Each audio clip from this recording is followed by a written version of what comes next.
Hello दोस्तों, आपका स्वागत है हिंदी का जादू में। आज हम बसंत बुक का 5वां पार्ट 5th चैप्टर क्या निराश हुआ जाए के प्रश्नोत्तर करने जा रहे हैं। तो चलिए प्रश्नोत्तर देखते हैं। आपके विचार से इसमें दिया है, लेखक ने स्वीकार किया है कि लोगों ने उन्हें भी धोखा दिया है, फिर भी वह निराश नहीं है। आपके विचार से इस बात का क्या कारण हो सकता है?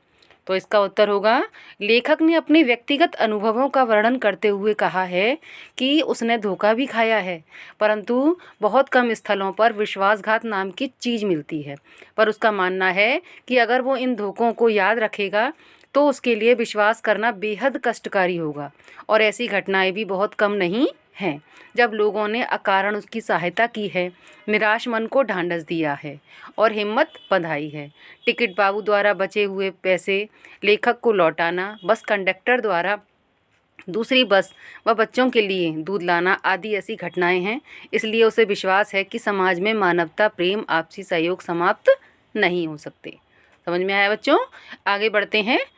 आगे जो उसके जो 2 क्वेश्चंस दिए हुए हैं वो आपको खुद ही करनी है। हम बढ़ते हैं पर्दाफाश की तरफ।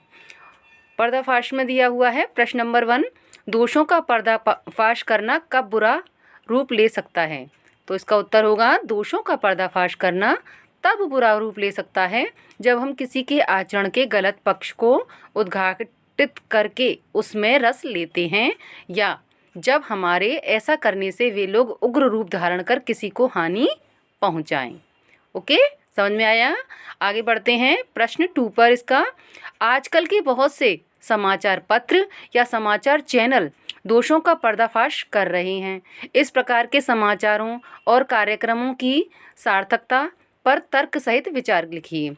तो इसका उत्तर होगा, इस प्रकार के पर्दाफाश से समाचार में व्याप्त बुराइयों से अपने आसपास के वातावरण तथा लोगों से अवगत हो जाते हैं और इसके कारण समाज में जागरूकता भी आती है।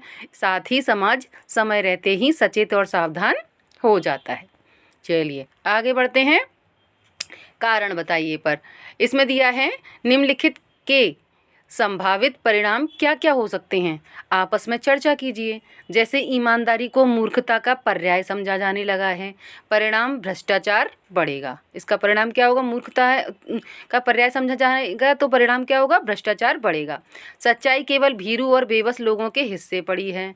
झूठ और फरेब का रोजगार करने वाले फल फूल रहे हैं। हर आदमी दोषी अधिक दिख रहा है, गुणी कम। तो इसका उत्तर हम कैसे लिखेंगे? सच्चाई केवल भीरू और बेबस लोगों के हिस्से पड़ी हैं तो क्या होगा? तानाशाही बढ़ेगी। झूठ और फरेब का रोजगार करने वाले फल फूल रहे हैं, उससे क्या होगा? भ्रष्टाचार बढ़ेगा। हर आदमी दोषी अधिक दिख रहा है, गुणी कम। तो इसका क्या होगा? आत्मविश्वास बढ़ेगा। आगे बढ़ेंगे सार्थक शीर्षक पर। इसमें लेखक ने कहा है कि लेखक ने लेख का शीर्षक क्या निराश हुआ जाए क्यों रखा होगा? क्या आप इससे भी बेहतर शीर्षक सुझा सकते हैं?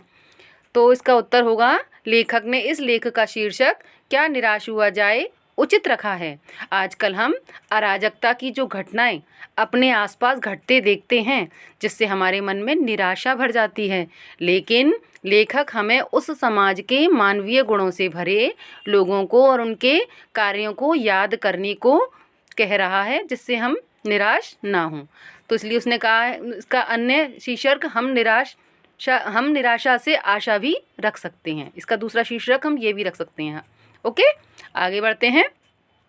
प्रश्न 2 इसका है, यदि क्या निराश हुआ जाए के बाद कोई विराम चिन्ह लगाने के लिए कहा जाए तो आप दिए गए चिन्हों में से कौन सा चिन्ह लगाएंगे? अपने चुनाव का कारण भी बताइए। अब इसमें विराम चिन्ह दिए हुए हैं तो उत्तर इसका होगा, यदि क्या निराश हुआ जाए के बाद में प्रश्न चिन्ह क्या निराश हुआ जाए लगाना उचित समझता हूँ, यदि मैं व्याप्त